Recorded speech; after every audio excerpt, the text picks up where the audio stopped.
आज माझ्या हस्ते कुस्तीचं उद्घाटन झालेलं आहे। मी मुळात रेसलर आहे। पुढच्या जत्रेच्या वेळेस 50 लाख रुपये माझ्या निधीतून, आमदार निधीतून मॅट करता की जे मॅटर कुस्त्या व्हायला पाहिजे मोठ्या, ज्याचे करून हे आमचे पैलवान हे काही डोकं फुटू नये, हात मोडू नये आणि त्याला कव्हर असतात, खाली पडू नये। त्यामुळं मॅटवरल्या कुस्त्या जरा सेफ असतात, त्याच्याकरता 50 लाखाची मी तरतूद करेल।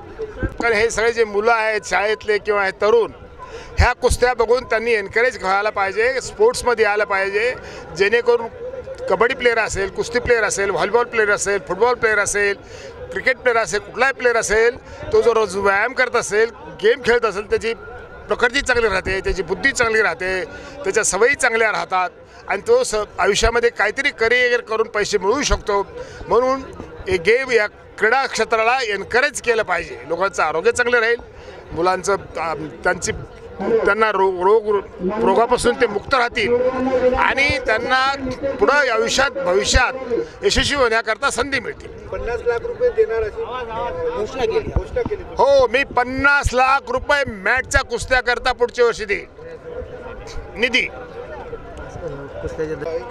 अनेक राजकीय नेते हे राजकीय कुस्ती खेळण्यासाठी दाखल होत आहेत, काय संदेश असेल?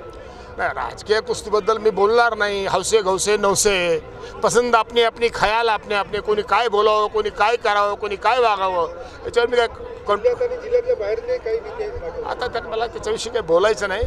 घोडा मैदान जाऊ पुढं आहे, बघू।